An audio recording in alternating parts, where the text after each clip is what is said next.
Okay, so I'm going to get started non-stop. Okay, so the Bible is rich in stories about culture, the good, the bad, and the ugly. The Bible judges all cultures without exception against God's standards. So we will view some characters in the Bible from the perspective of cultural encounters and all their diversity. And so the goal is not just to gain insight about their diversity, glorious or inglorious, as they say, but because all the stories point to one greater story, which we know. They need salvation from Jesus, who will bring all these cultures into himself. So some define culture as beliefs or thinkings, values or feelings, customs, behavior. So it is impossible for an individual basically to be culturalist. And there's no such thing as a people group or ethnic entity without a common culture. And so culture acts like a roadmap. It guides members of society as they travel through life, basically to analyze and describe the world around them, how they think, right? And it guides them in what conduct is right and what is not right, how to behave. It directs them in what to like or dislike, what is beautiful and what is not, what brings pleasure or pain, how we feel, right? Or how to feel. So a typical cultural group, if asked why the members do something the way they do, the usual answer is because this is how we've always done it. So this group feels comfortable with this answer because it's based upon group tradition. And so traditions give stability and balance to a society. So the group may not feel the need to justify why they do what they do, right? So like in the movie Fiddler on the Roof, Reb Tevya, the poor milkman, asks, how do we keep our balance? He answers his own question with one word, tradition, right? He goes on, we have tradition for everything, how to sleep, how to eat, how to work, and how to wear clothes. For instance, we always keep our heads covered and we always wear a little prayer shawl. And so this shows our constant devotion to God. You may ask, how did this tradition get started? And he says, I tell you, I don't know, but because of our tradition, every one of us knows who he is and what God expects him to do. So there are cultural traditions in Scripture, but when tradition turns into traditionalism, it takes precedence over the command of God, it becomes a stumbling block, right, to God's will and design for humankind. And so God worked in and through his servants, crossing through these cultures to bring the story of salvation in Jesus Christ. Now, human culture began with Adam and Eve, so the next logical question is, when did cultural diversity begin? Well, Genesis 11 informs us when and how this occurred. So the command to humans was to fill the earth. Instead, in direct disobedience, all humans congregated in one locale, right? United in one language, one location, one city, one name for themselves, one people, and one central reference point, the Tower of Babel, right? So the problem wasn't the tower, it was humankind's self-centeredness intent, right? We know this by the phrase, let us make, right, a name for ourselves. Then God says, and nothing that they propose to do will not be impossible for them. As a united people, they rivaled their need for a God, right? It was a civilization based on secular humanism. Instead of destroying, God separated and scattered them with the results of many languages and dialects. And so in Genesis 1, God created humankind and endowed it with culture. Then God instituted cultural diversity, Tower of Babel. Then God planned to bring blessings upon these ethnicities, right? So God began to repair the cultures, right? Through one man named Abraham, right? And in you all the families of the earth shall be blessed. Now notice this. To Abraham, God said, I will bless those who bless you. To Isaac, he said, I will multiply your offspring like the stars. To Jacob, he said, your offspring shall be like the dust of the earth. And so the blessing was not just local or regional, it was going to be global. And so what is the theological insight? Well, Genesis 16 contains allusions to Genesis 3:6, a central parallel in Sarai's plan to produce the promised son for Abraham, or Abram. The writer's intent is to replicate Eve's attempt to find wisdom apart from God. So Eve desired fruit that she believed would make her wise. So she took the fruit, gave to her husband, and he ate. Likewise, Sarai desired a son, right? From whom she hopes her house would be built. So she takes Hagar and gives her to her husband, Abraham, the fruit. In Sarai's words, my house will be built from him, right?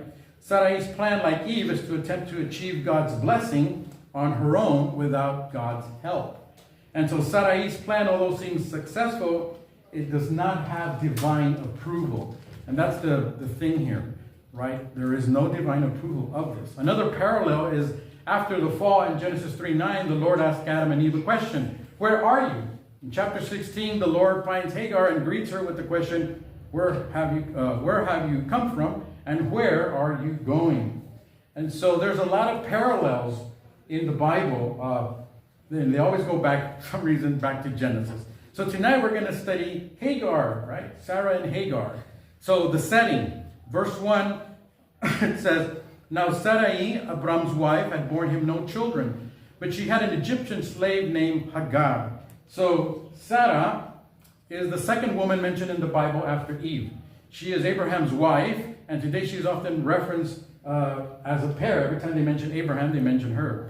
So a recurring theme in the Hebrew Bible is the problem of infertility, right? It also appears as a theme to a lesser extent in the New Testament. So throughout Sarai's story, she attributes both her infertility and her fertility, obviously, to God's will. When someone was married to royalty or a prince, succession was of great importance to them in that culture.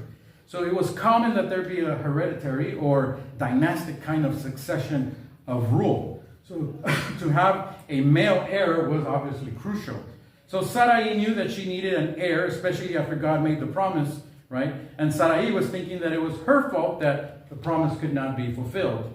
And so although we read in chapter 16 as Abram's story, he is actually marginalized, right? Because verse 1 anticipates the thought that Sarai cannot give Abram a son. So the logical question for the reader is whether Sarah can solve the problem. So Sarah seems to then disappear from the story, and she's not presented in the third person until verses 8 and 9. And so verse 2 says, "So she said to Abram, 'The Lord has kept me from having children. Go sleep with my slave. Perhaps I can build a family through her.' Abram agreed to what Sarai said." So when he instructs Abram to procreate with Hagar, she explains, "You see, the Lord has prevented me from bearing children." So Sarah waited years to conceive, and so the shame of not having a child basically weighed heavily on her. Sarah devised a plan to become a mother by way of surrogate. Sarah has made a proposal, and Abram has a choice to make. Is he going to trust in Sarah's wisdom or in God's promise?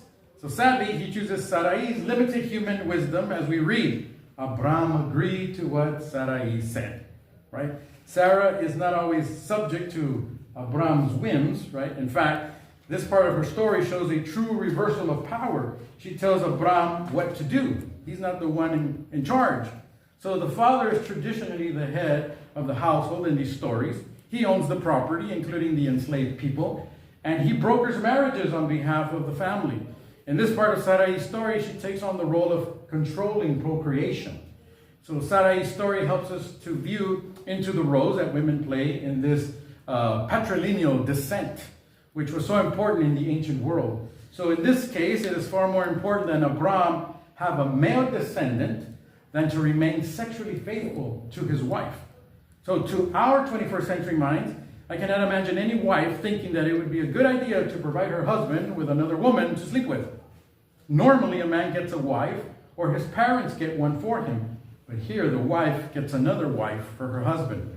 So it's easy to look at the story today and basically condemn what Abraham and Sarah did. But what Sarah did is exactly what Rachel and Leah did, right? When they were given their handmaids to Jacob to produce children for them. And it was common practice in their culture in which they lived. Abram and Sarah were living by the codes and cultures and laws and morals of that particular day. So according to the culture that they were living in, their actions were appropriate. Right? The fact that God tells Abraham to sacrifice his son, they were used to sacrificing children. That was nothing new. And so the child born of the union between Abram and Hagar will be the adopted son and heir. So, however, there's no mention of Abram or Sarai consulting or receiving directions from God himself to carry this out. God's promise to Abram and Sarai is basically messianic. The Messiah will come through their line. So God has no intention of changing his divine plan just because Sarai wants to change it. Although Sarai might have had the legal right to give Hagar to Abram, it was not right in the eyes of God. Hagar was sinned against, basically. And Sarai's scheming and Abram's willingness to go along with the plan, they both defile the marriage bed, which is designed by God to be between two people, as we know in Genesis. And so Hagar becomes the first victim of their sin. And Hagar did not have legal rights for the abuse of which she was a victim. And so there are no legal systems that would back her, no organizations on which she could lean for support, right? No church like today to whom she could reach out for help. And so she must have felt powerless and quite alone. Sarai and Abram's plan was not God's plan, and so tension arose between Sarai and Hagar. Now, I've read this, and it's very good. I recommend it. And so verse 3 says, so after Abram had been living in Canaan 10 years, Sarai, his wife, took her Egyptian slave Hagar and gave her to her husband to be his wife. Now, why does the writer mention the 10 years in Canaan? Well, the writer is informing the reader that it has been 10 years that Sarah has not been able to provide a son for Abram. And to claim that even before they moved from Haran to Canaan. See that? And so they have not been able to have children. So this provides the Jews with an argument to divorce a wife after 10 years if she has not been able to produce children. So it's important to understand how the family unit would have worked during the time of Hagar when she was a slave of the house of Sarai. And she would have lived and worked with the family and was likely not near her own family, right? So as a slave, she would not have many rights, although the laws of Hammurabi, which were widely used during Abram's day, basically lay out guidelines for how to treat slaves. So as a young woman, Hagar would not have many other options. Women did not have careers or invest in their own trades outside the home. In order to survive, she had to live in someone's household, either as a wife, a concubine, or a slave. Hagar has been taken from her Egyptian home to Sarai's household in Canaan. Okay? She has already been uprooted from her former social identity and place and family and even her support system. So the question, was Hagar even an Egyptian? That's the question I asked, right? The writer just mentions her as an Egyptian slave, but that can mean Hagar was a slave in Egypt, right? But she was probably not an Egyptian, from my perspective. So the journey from Egypt to Sarai's household may have caused Hagar some physical and psychological distress, right? So today some women are willing to be surrogates for infertile couples, right? They negotiate the terms of conception, usually in vitro, and what kind of care or compensation they are going to receive.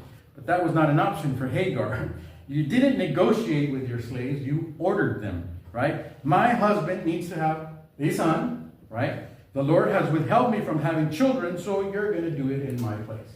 That's the negotiation, right? So in verse 4 it says, he slept with Hagar and she conceived. When she knew she was pregnant, she began to despise her mistress. And so when Sarai gave Hagar right to Abram as a wife, basically she gained the status of a concubine, which came with a certain promotion of rights. But it did not make her equal to Sarai, the primary wife, right? Or the chosen woman of the household. So Hagar's identity comes by way of her involuntary surrogacy. So when she discovers she's pregnant, Hagar assumes a new identity. Hagar is now in a position of power as mother to Abram's child. And so it's not surprising then that Hagar develops arrogance in her newfound identity, that she comes to despise Sarai, and like Sarai, Hagar transitions from victim to victimizer. Now Hagar reinforces Sarai's pain of infertility by basically lording it over her, right? And taking advantage of her new exalted position. Hagar dishonors Sarai. So given the social strata of the culture, Hagar's position as a mother made her feel higher than her mistress. We don't know how she demonstrated this. Perhaps her conduct was inappropriate or her attitude, right? Sarai considers Hagar as an object of utility rather than a woman. Sarai does not take into account that Abram and Hagar might develop feelings for each other, right? And Hagar could, turn that straight line between Sarai and Abram into a triangle, right? And so changing the dimensions, basically, of Abraham's heart, especially if Hagar is carrying Abraham's heirloom child. Ancient law stated that if a slave promoted to be a wife could not hold the new position with decorum, she was to return to her former state. There it is, right there. It's all in the Code of Hammurabi. Verse 5 says, Then Sarai said to Abram, You are responsible for the wrong I am suffering. I put my slave in your arms, and now that she knows she is pregnant, she despises me. May the Lord judge between you and me. Okay, if I'm Abram at this point, my first thought, oh, it's all my fault? Right? And whose idea was this in the first place? Right? How Sarai describes the wrong done to me in Hebrew basically reveals a lot about Sarai. So the Hebrew word for wrong here is hamas. We've all heard that word, right? It's occasionally translated as wrong in a general sense, right? But more often it means specifically violence, right? So Sarai equated the wrong Hagar was doing to her with mass murder. In other words, the Hebrew is ambiguous, as if Sarah is saying, I messed up, and it's your fault. In other words, she is saying, basically blaming it on Abram, a wrong has been done, and it's your fault because you're giving her reasons to think that she is the favored one. So Sarai is jealous, and that Abraham, or Abram, is showing Hagar too much favor, basically encouraging this attitude of contempt. So Sarai is blaming Abram for not keeping a proper distance from Hagar, and reminding him that it was just a business transaction, not love connection, right? So what I have up here, this is the Greek Septuagint. The Greek is older than the Hebrew. I know everybody thinks that Hebrew is older, but it isn't. It's the Greek, right? This goes back to about 250 BC. The Hebrew Masoretic text is 1000 AD our time. Now, the oldest Hebrew manuscripts are the Dead Sea Scrolls, but they weren't discovered until 1947, and therefore, back then they didn't know that they were even being written. Now, the Bible does mention that they have the law, the Torah, but we have no manuscript evidence. And even if we did have Hebrew manuscript evidence, it wouldn't be this type of Hebrew. It would be actually Paleo-Hebrew, totally different, which we do not have any evidence physically of it. Okay, so that's why you always see, I'll always have the Greek, because the Greek is older, and then we'll have the Hebrew. And sometimes you're going to see that there's a difference in how they translate. And so Sarai blaming Abram for not keeping the proper distance, obviously because of the transaction. And so it's as if she's saying, you are going far beyond the transaction. You have overdone it with your embrace, right? So one can almost feel the anger and how this is beginning to brew. So in effect, Sarai is saying, I am more righteous than you, Abram. The Lord judge between us. What is Abram to do, right? So this is understandable given the dynamics of relationships. Sarai was not blaming Abram for a marriage that she suggested, but is calling for her husband's attention to his responsibility to correct the unexpected situation than just sort of leaving it up to God to fix it up, right? So verse 6 says, Your slave is in your hands, Abram said. Do with her whatever you think best. Then Sarai mistreated Hagar, so she fled from her. So Abram did not say, hey, let me go talk to Hagar and, smooth things over. I mean, you know, Sarah, that you're my favorite one. He didn't say that. Abram just steps away and restores Sarah to her proper position, right, in their culture, which in fact she never really lost. It was just Sarai's, haunting suspicion that something was going on. Abram said, the slave girl is in your power. She's yours. Now she may think that she has maneuvered her way, right, into a closer position with me, but she hasn't, right? That would be inappropriate. But no, she's your slave and do with her as you please. And Sarah did. She did treat Hagar more like a slave than a servant. So the word mistreat or harshly in the Greek Septuagint in the top is kaku. It literally means to injure. In Hebrew it is ana. It literally means to afflict. It can imply a severe form of corporal punishment, right? It incorporates the idea of whipping. Okay, so that should give you a better idea of what mistreat it is, right? And then verse 7 says, the angel of the Lord found Hagar near a spring in the desert. It was the spring that is beside the road to Shur. Now I'm going to tell you something right here. Remember the spring. In all the night classes we're going to have, remember the spring. Remember that. Because we're going to make a connection in the last class, right? Now, this location of the narratives shifts from the household of Abram now to the desert. Okay, so this is the first appearance of an envoy from God. So this messenger is like a presidential aide, right? He was sent to investigate some questions or implement a presidential decision. So God does not usually send an envoy after a runaway slave, right? So perhaps it was Abram who sent this messenger. We don't know up to this point, right? We can think of it. It's interesting that the person that God approaches in this situation is Hagar. He doesn't come to Abram or to Sarai. He comes to the least likely of all the people that messed up, right? The one who seems most dispensable, right? And disappears into oblivion in the pages of history. And so Hagar flees from the oaks of Mamre, which is north, and she is going south into Egypt. So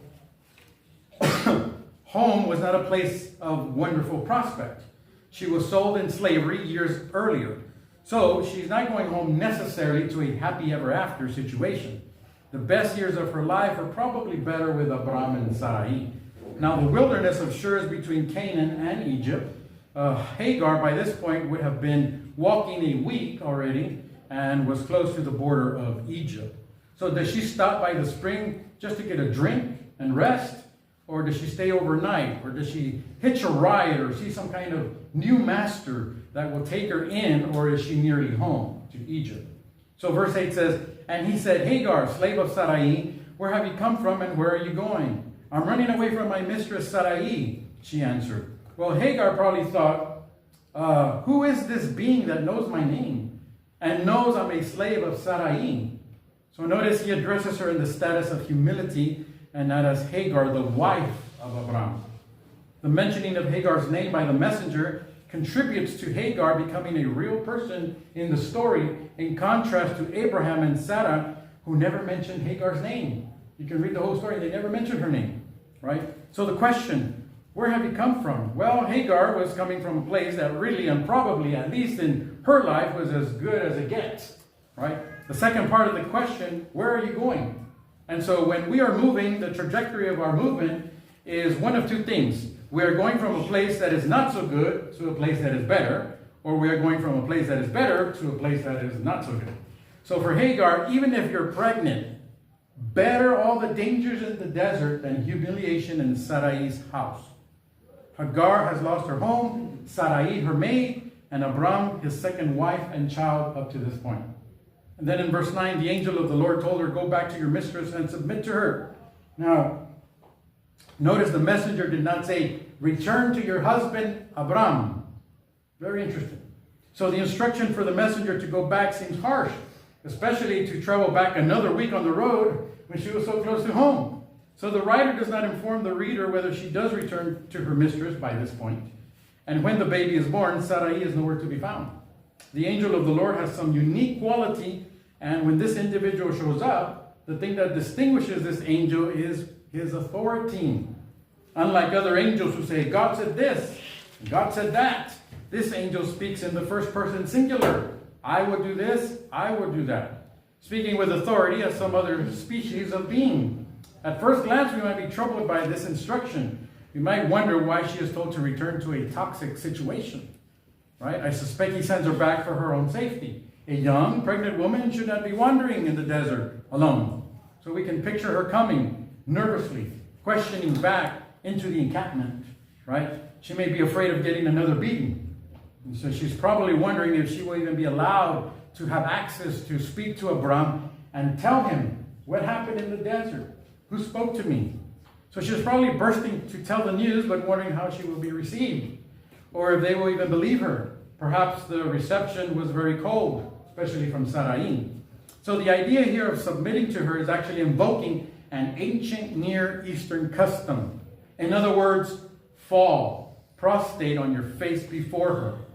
So this isn't just a return back and casually apologize. Hey, look, Sarah, if I offended you, I apologize. No, this is return and prostrate yourself and beg her forgiveness. That's what the messenger is saying. Because even as a slave girl, you were better off there than you could ever be in the place where you're going, right? So eat a little bit of that bitter pill, so to speak, right? And tough it up and just wait. Wait on the Lord. And so these two women are in different circumstances, but equally valued, obviously, in the eyes of God. So two women who come to look down on each other. Chapter 16 is the first of a number of stories where women assert the responsibility of their own destiny.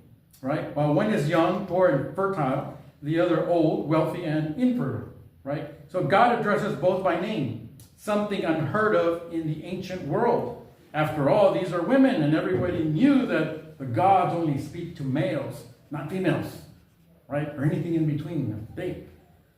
Verse 10, the angel added, I will increase your descendants so much that they will be too numerous to count. So, the necessity for Hagar to return to her mistress is implicit. You must return. Why? Because her offspring needs to be born in that context. And so verse 11 says, the angel of the Lord also said to her, you are now pregnant, and you will give birth to a son. You shall name him Ishmael, for the Lord has heard of your misery. Right? So, to accompany Hagar during this week walk, as she returns to her mistress, God basically showers her with promises, right? Kind of to help her. So the aide speaks as if he is God. He is passing along God's own, his own words. God is present, not in the messenger, but in the message. Ishmael is the first person to be named before being born. So verse 12 says, he will be a wild donkey of a man. His hand will be against everyone, and everyone's hand against him. And he will live in hostility towards all his brothers. Now, the word donkey is not really in the text. Okay? It's in our English text, but it's not in the Greek or Hebrew. So Ishmael is half Egyptian. Here's the cultural context, right? Intercultural also. Ishmael is half Egyptian, half Abrahamic. His mother is a slave and a second wife. What chances does he have? Intercultural ethnicities. A hybrid, so to speak. A Semite. Remember, Semite comes from the sons of Noah. Shem. That's where we get Semite. A Semite, Abram, from the line of Shem, and a Hamite, Hagar, from the line of Ham. And these two create neither fish or fowl. So the Ishmaelites become the desert, hardened, fighting people of the wilderness. Bedouins who live hard lives and never did organize themselves into a great civilization. But they are not some to mess with. And so they become both troublesome to the Canaanites and the Mesopotamians. And they live in the Arabian desert where life is extraordinarily difficult. And they were viewed as a very difficult people, just like the angel is describing here Ishmael. Neither Semite or Hamite, right? But another option out there that he could not identify with. He was neither one, right? I know, I was born in Monterrey, Mexico. My dad was from here, so I was naturalized here. And when I go to Mexico, they say, well, you're not really from here. You're from the other side. And when I'm from here, they say, well, you're not really from here. You're from the other side. See, I'm nobody. I'm in between. And so, in other words, the writer's point is when Hagar, as Sarai's slave, Hagar was not free to do, right? She was a slave. She was not free to do. Her son Ishmael will be free to do. So what Hagar could not do, the son will do, right? And that's the messenger's focal point. So Hagar's blessing in Hebrew draws a wordplay between wild donkey, Pere, right, and Paran, or the deserts of Paran, right? But again, the word donkey is not in there. And so the biblical location of the tribes of Ishmael is Paran. Okay, so verse 13 says, she gave this name to the Lord who spoke to her. You are the God who sees me, for she said, I have now seen the one who sees me. So Hagar names the Lord who spoke to her, which is very unusual because it is usually the superior, right, who names the inferior. And so here Hagar is perhaps astonished, thinking, have I really seen the Lord and survived and remained alive? Remember, the Bible says nobody can see God and remain alive. So in chapter 16, the name for God is Lord. In chapter 21, the name for God is Elohim. In chapter 16, the name of the messenger is called the angel of the Lord. In chapter 21, he is called the angel of the Lord, right? I'm sorry, the angel of the Lord in one and the angel of God in the other one. In chapter 16, the angel of the Lord meets Hagar at the well, right? In chapter 21, the angel of God speaks to her from heaven.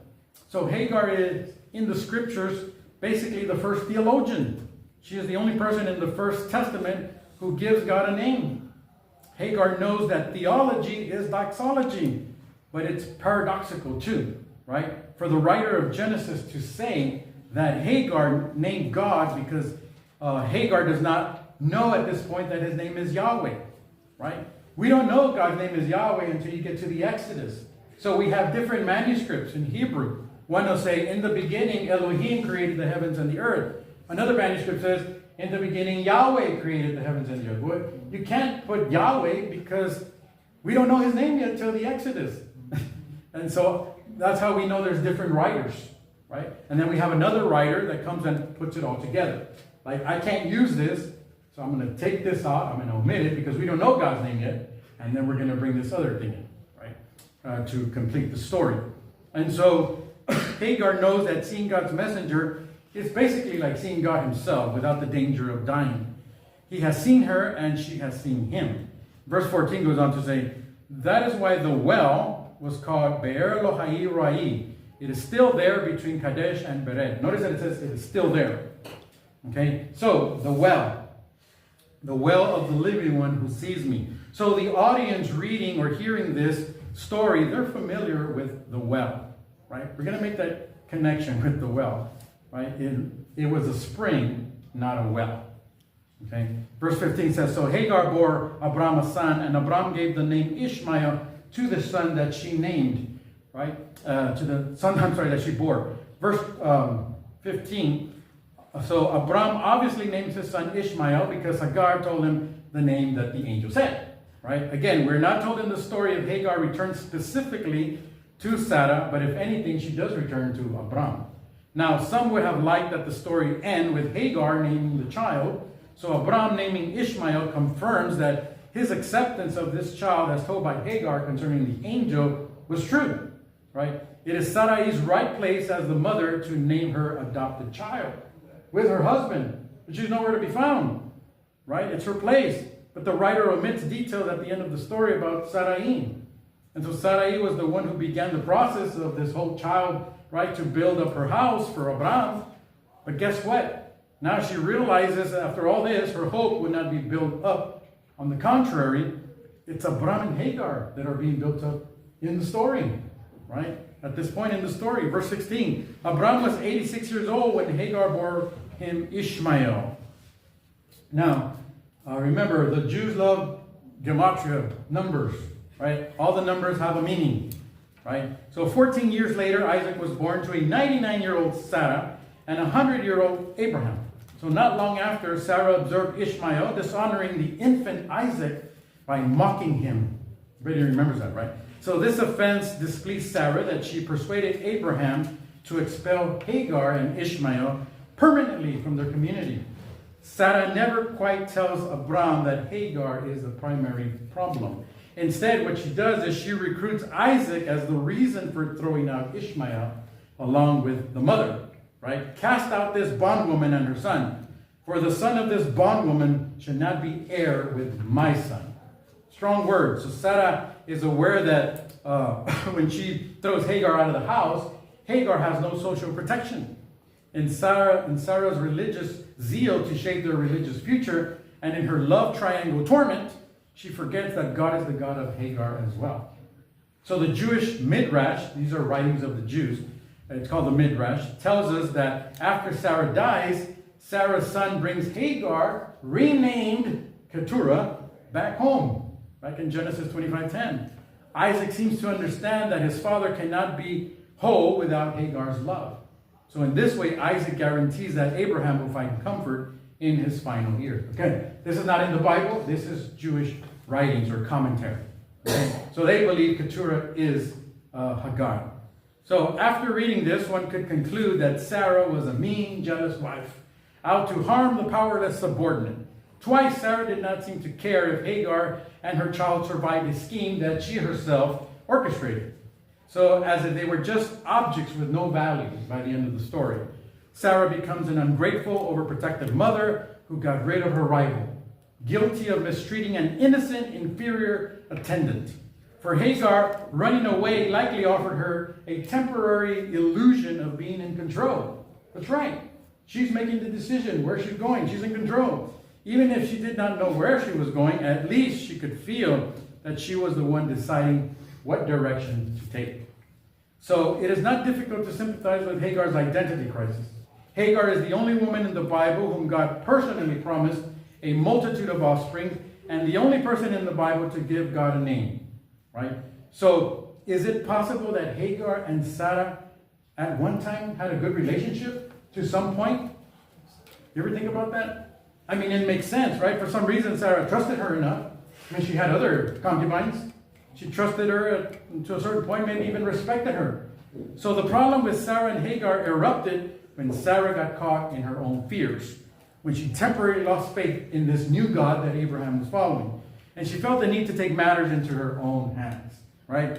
Now, a scholar, Greg Kinnear, he points out that Sarai likely acquired Hagar during Sarai's own victimization, remember, when she was in Egypt. She was feeling powerless due to sexism, racism, and abuse.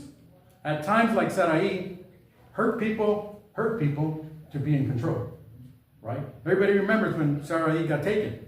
Now, there's another Jewish commentary that says that Isaac is not Abraham's son, but it's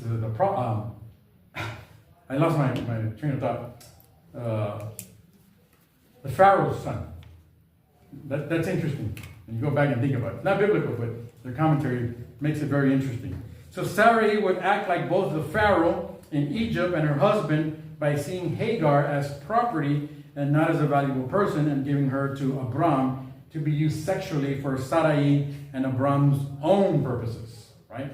So Hagar's story is interesting for so many reasons. She was not a child of Israel. That's one. She was an Egyptian slave, if she was, who became the victim of Abraham and Sarah's bad decisions.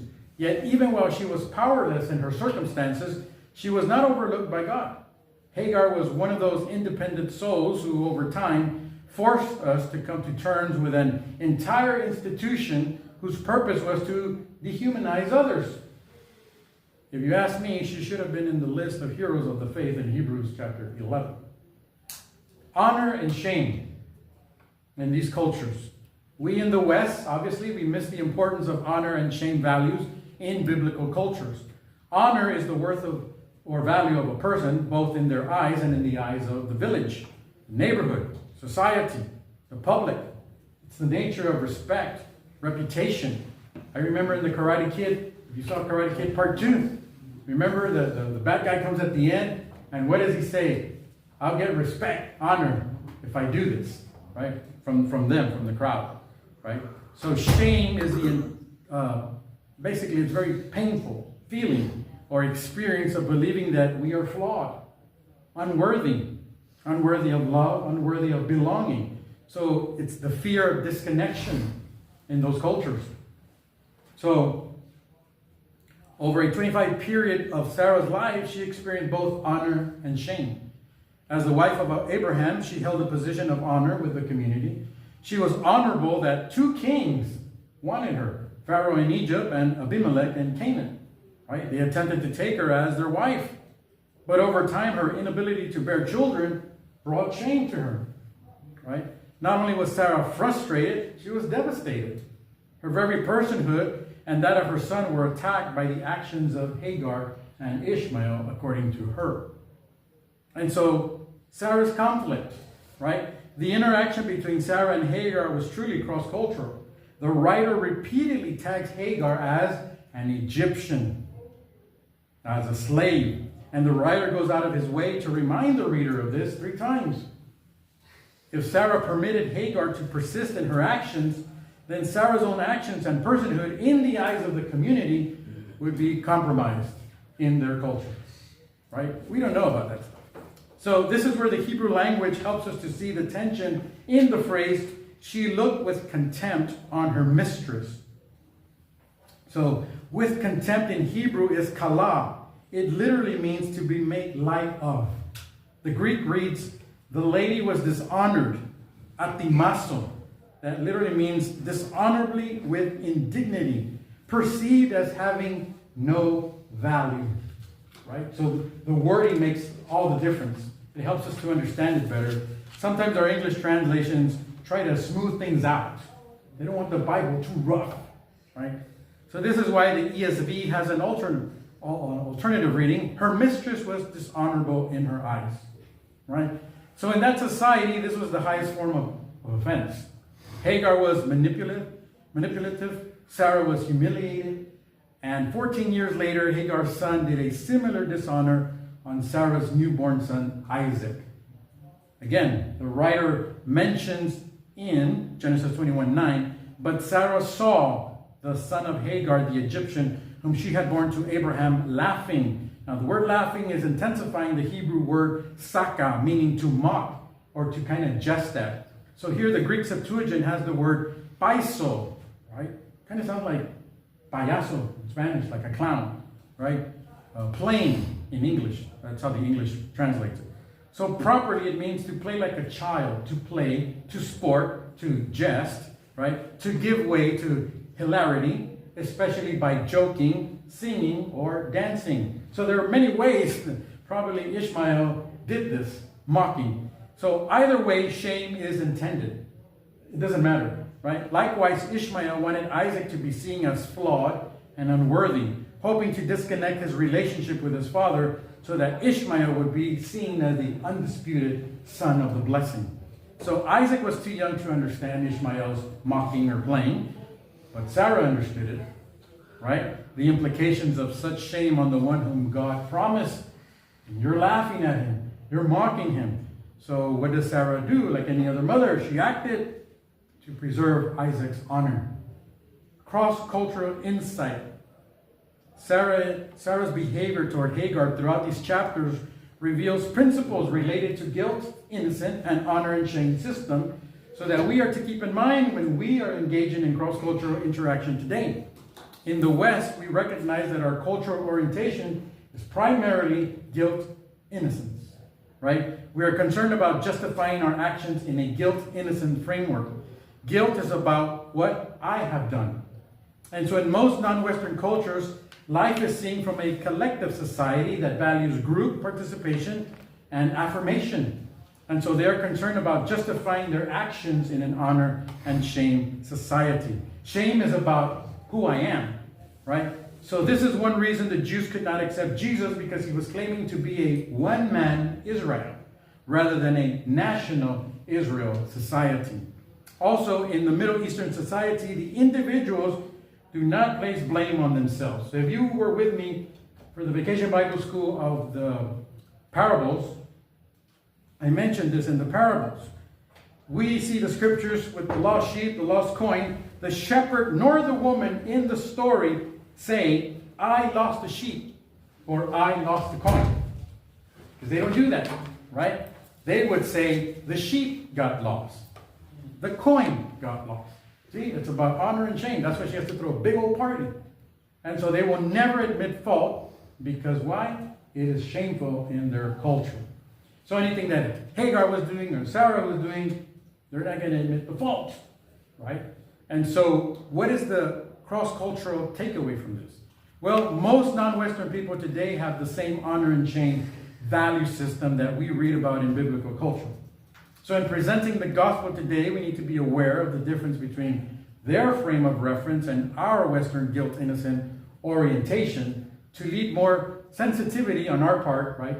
And an adjustment of our gospel presentation to them.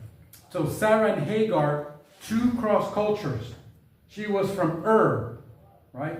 Abraham is not Abraham, Ur of the Chaldeans, because the word Chaldeans didn't exist in Abraham's time. He was actually Ur of the Samaritans. So he's already coming with one cultural background. Sarai is coming with that same background from Ur. And then an Egyptian now set in another culture in Canaan. Think about that. Ur of the we like to say Ur of the Chaldeans, but Ur of the Chaldeans, and then they go to Haran with another culture from the father, and then they move to Egypt, where they go to Egypt, right, because they had to, and that's another culture interaction. And then the Pharaoh releases them, and now she has a slave girl with her. Egyptian, she may be. We don't know where she came from. So she's bringing another culture with her, right? And so God has brought these two cultures in Scripture, Sarai and Hagar, and even Abram, right, to the marginal extent, bringing them together so we can see it's not just a woman and woman thing, which it was, right? But it was also a cultural thing. And that image of that movie Sarah, the one that I showed you on right now, well, it's actually called Abraham, from the Bible collection. Bible collection series is very good because they try to make it as dramatic and real as possible, not Hollywood version type. But what I like about it, there's a scene where Hagar is preparing what do you call it, for the baby? The bed, I don't know what it's called. The crib, right? And Sarah sees her and Sarah is preparing it and Hagar sees her and says, what is that? And she's saying, well, I'm preparing it for the baby. And she said, that's not how we would prepare it. In other words, in Egypt, we would put spices and this and that. And then, obviously Sarah gets upset. But that's not how we do it in our culture, so to speak. So it's a very good movie. I don't know if you've seen it, but I highly recommend it. What time is it? 6:45. Okay, here we go. So if you are a Sarai, God loves you. Wait on him. If you are a Hagar, God hears your sorrow. Call out to him. If you are Abram, be patient. Wait for God's guidance and provisions. Comments or questions? Awesome. So Western culture is identified by guilt, innocence, and Arabic culture is honor, shame? Most Middle Eastern. Middle Eastern? Yeah. Okay. Mm-hmm. So more than just the Arab culture, all Middle Eastern, or mostly just Arab? In that study, what I had learned too, and this was a study I did years ago, because like in Iraq or Iran, like with Muslim women, some are more free than others. Right. And so some have already adopted the Western culture. And a lot of the men don't like that, but they have more freedom. They have more freedom in Iran than they do in Iraq. Iraq is a little bit more stricter with their women. That's because of the Shia, right? Yes. Yeah. Yes. I had a very interesting conversation with an Afghan man and his wife. She was not able to conceive. I think she has endometriosis. Difficult. She knew that he had shame because he had no children. And in their culture, it's a shame to not have children. So she said, I really think you need to take another wife so you can have children, and it's permitted to have 4 wives in our culture, and that way you won't have that shame. Now listen to his answer. I love you. I would never love another woman as much as I love you. It would not be appropriate for me to take another wife because I would use her to satisfy the cultural shame of not having a child. Wow. I was blown away. So he's going against the culture of their culture. She was willing to go along with the culture. He loved her enough that he was going against the culture to stay faithful to the woman he loved. Wow. Every other man would have laughed at him. What's wrong with you? That's right. Yeah. In Greek culture, it's the opposite. It's okay to adopt. That's how a lot of these Caesars are. They were adopted.